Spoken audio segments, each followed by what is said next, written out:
Marathon ചർച്ചകൾ കഴിഞ്ഞ് 24 മണിക്കൂർ പിന്നിടുമ്പോഴും കേരള മുഖ്യമന്ത്രിയെ തീരുമാനിക്കാൻ കഴിയാതെ ഹൈക്കമാൻഡ്. 3 നേതാക്കൾക്കും സ്വീകാര്യമായ ഫോർമുല തയ്യാറാക്കിയതായാണ് സൂചന. ഘടകകക്ഷി നേതാക്കളെയും തീരുമാനമറിയിക്കും. അതിനുശേഷമാകും പ്രഖ്യാപനം. അതേസമയം മുഖ്യമന്ത്രി ചർച്ച തെരുവ് യുദ്ധമാക്കിയതിലെ കടുത്ത അതൃപ്തി കേരള നേതാക്കളെ രാഹുൽ ഗാന്ധി അറിയിച്ചു. വിവരങ്ങളുമായി നോബൽ മാരിക്കാരനുണ്ട്. നോബൽ മാരിക്കാരൻ, മോദി പോലും വിമർശിച്ചു ഇന്ന് കേരളത്തിലെ മുഖ്യമന്ത്രിയെ കണ്ടെത്താൻ കഴിയാതെ നേതാക്കൾ ഇങ്ങനെ ഡൽഹിയിൽ കറങ്ങി നടക്കുകയാണ് ഇന്ന്. ഇപ്പോൾ ദിവസങ്ങൾ പിന്നിടുന്നു, മണിക്കൂറുകൾ കഴിയുന്നു. മണിക്കൂറുകൾക്കുള്ളിൽ, മിനിറ്റുകൾക്കുള്ളിൽ മുഖ്യമന്ത്രിയെ പ്രഖ്യാപിക്കുമെന്ന് പറഞ്ഞ പാർട്ടിക്ക് ഇതാ ഇന്ന് 10-ാം തീയതിയായി. ഇതുവരെയും മുഖ്യമന്ത്രിയെ പ്രഖ്യാപിക്കാൻ കഴിഞ്ഞിട്ടില്ല. വലിയ ആശങ്കയിലാണ്, ഒപ്പം തന്നെ പിരിമുറുക്കത്തിലാണ് കേരളത്തിലെ കോൺഗ്രസ് പ്രവർത്തകരും നേതാക്കളും എല്ലാം തന്നെ. എന്താണ് ഡൽഹിയിൽ നിന്നും നമുക്ക് ലഭിക്കുന്ന വിവരം?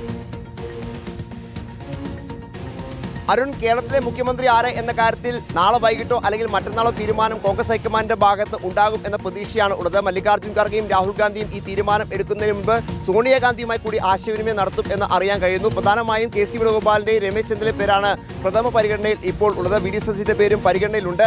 അതേസമയം ഇപ്പോൾ ഉണ്ടായിരിക്കുന്ന ഈ പ്രതിഷേധ പ്രകടനങ്ങളിലേക്ക് ചൂട് ആറുന്നതിന് വേണ്ടിയാണ് അല്പം നീട്ടിക്കൊണ്ടു പോകുന്നത് എന്ന സൂചനയും ഹൈക്കമാൻഡ് വൃത്തങ്ങൾ ഈ ഘട്ടത്തിൽ നൽകുന്നുണ്ട്. എന്നാണെങ്കിലും ചർച്ചകൾ സജീവമായി തന്നെ ദില്ലി കേന്ദ്രീകരിച്ച് നാളെ ഉണ്ടാവും. ഇന്നിപ്പോൾ രാഹുൽ ഗാന്ധി ആണെങ്കിൽ വിജയുടെ സത്യപ്രതിജ്ഞയ്ക്ക് വേണ്ടി തമിഴ്നാട്ടിലേക്ക് പോയിരിക്കുകയായിരുന്നു. മല്ലികാർജ്ജുൻ ഖാർഗെ ഒരു മരണവുമായി ബന്ധപ്പെട്ട് ബംഗളൂരിൽ പോകേണ്ട സാഹചര്യം ഉണ്ടായി. നേതാക്കൾ ഇന്ന് ദില്ലിയിൽ ഉണ്ടായില്ല. അതുകൊണ്ടാണ് ചർച്ചകൾ ഇന്നിപ്പോൾ നടക്കാത്ത സാഹചര്യം ഉണ്ടായത്. നാളെ ഉച്ചയോടെ മല്ലികാർജ്ജുൻ ഖാർഗെ മടങ്ങിയെത്തും. അതിന് പിന്നാലെ ചർച്ചകൾ ഉണ്ടാകും. പറ്റുമെങ്കിൽ പരമാവധി വേഗത്തിൽ പ്രഖ്യാപിക്കണമെന്നാണ് നിരീക്ഷകരായ മുകുൾ വാസ്നിക്കും അതോടൊപ്പം തന്നെ അജയ് മാക്കനുമൊക്കെ ആവശ്യം ഉന്നയിച്ചിരിക്കുന്നത്. കാരണം കൃത്യമായ ഭൂരിപക്ഷം ഉണ്ടായിട്ടും മുഖ്യമന്ത്രി പ്രഖ്യാപനം വൈകുന്നത് മറ്റു തരത്തിൽ രാഷ്ട്രീയ കക്ഷികൾ, പ്രത്യേകിച്ച് പ്രതിപക്ഷ കക്ഷികൾ ആയുധമാക്കുന്നുണ്ട് എന്നതും ഹൈക്കമാൻഡിനെ അലട്ടുന്നുണ്ട്. ഏതാണെങ്കിലും എത്രയും വേഗം പ്രഖ്യാപനത്തിലേക്ക് പോകും.